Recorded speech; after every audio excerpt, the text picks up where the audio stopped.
Hi guys, അസ്സലാമു അലൈക്കും. ഇന്ന് ഞാനൊരു പാൽക്കപ്പയുടെ റെസിപ്പിയുമായിട്ടാണ് കേട്ടോ വന്നിട്ടുള്ളത്. വളരെ എളുപ്പത്തിൽ ഉണ്ടാക്കാൻ പറ്റിയതാണ് ഈ പാൽക്കപ്പ. അപ്പോൾ നമ്മുടെ വീഡിയോ ഇഷ്ടമായാൽ ലൈക്ക് ചെയ്യാനും നമ്മുടെ ചാനൽ സബ്സ്ക്രൈബ് ചെയ്യാനും മറക്കല്ലേ. Welcome to my channel.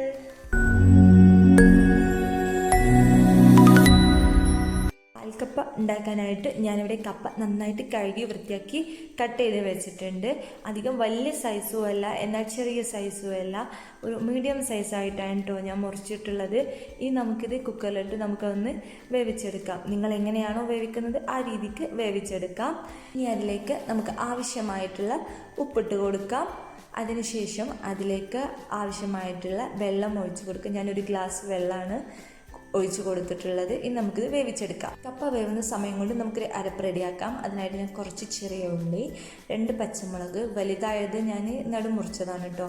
ഇനി ഒരു 5 വെളുത്തുള്ളിയും ചേർത്തിട്ട് നമുക്ക് നന്നായിട്ടൊന്ന് അരച്ചെടുക്കാം. അങ്ങനെ ഞാനത് അരച്ചെടുത്തിട്ടുണ്ട്. അങ്ങനെ നമ്മുടെ കപ്പ നല്ലതുപോലെ വെന്ത് വന്നിട്ടുണ്ട്. ഇതിലെ വെള്ളമൊക്കെ ഞാൻ ഒഴിവാക്കി കപ്പ മാത്രമായിട്ടാണ് കേട്ടോ എടുത്തിട്ടുള്ളത്. ഇനി ഇത് നമുക്കൊരു കടായിലേക്ക് ഇട്ട് കൊടുക്കാം. കപ്പ വേവാനായിട്ട് 3 വിസിൽ മതി കേട്ടോ. ഇനി അതിലേക്ക് നമ്മൾ നേരത്തെ അരച്ചത് ചേർത്ത് കൊടുക്കാം. ഇനി അതിലേക്ക് ഞാൻ ചേർക്കുന്നത് ഒരു ഗ്ലാസ് തേങ്ങാപ്പാലാണ്. ഒരു തേങ്ങയുടെ പാലാണ് കേട്ടോ എടുത്തിട്ടുള്ളത്. അതിൽ കുറച്ച് വെള്ളം ചേർത്തുകൊണ്ട് ഒന്ന് അരച്ചെടുത്തതാണ്. അതിനുശേഷം അത് നന്നായിട്ട് നമുക്കൊന്ന് മിക്സ് ചെയ്ത് കൊടുക്കാം. നമുക്ക് ഇതൊന്ന് 1 മിനിറ്റോളം ഒന്ന് മൂടി വെച്ച് വേവിക്കാം കേട്ടോ. കപ്പ വെന്തതാണ്, പക്ഷെ നമ്മൾ തേങ്ങാപ്പാലും കപ്പയും കൂടി ഒന്ന് സെറ്റ് ആവാനായിട്ടൊന്ന് മൂടി വെച്ച് വേവിക്കാം.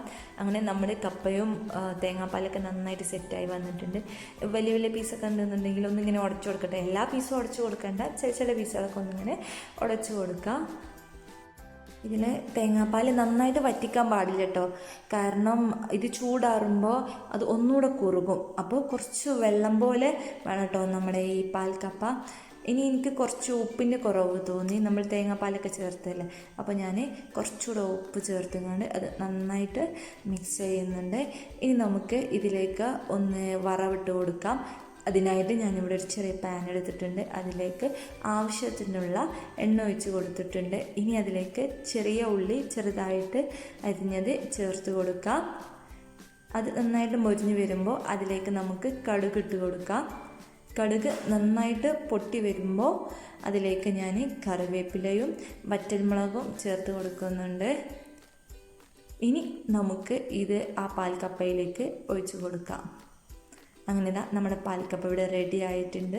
സൂപ്പർ ടേസ്റ്റാണ് കേട്ടോ. നിങ്ങളൊക്കെ ഉണ്ടാക്കി നോക്കുക. നമുക്ക് ചിക്കൻ കറിയിലേക്കോ അതുപോലെ മീൻ കറിയിലേക്കൊക്കെ ഇത് കൂട്ടാം. കറി ഇല്ലെങ്കിലും കുഴപ്പമില്ല, കറി ഇല്ലാതെയും കൂട്ടാം. നല്ല ടേസ്റ്റാണ്. നല്ല ഈ തണുപ്പ് കാലത്ത് നല്ല ചൂട് ചായയിലേക്ക് നല്ല പാൽക്കപ്പ നല്ല ടേസ്റ്റായിരിക്കും. അപ്പോൾ നിങ്ങളൊക്കെ ഒന്ന് ഉണ്ടാക്കി നോക്കുക.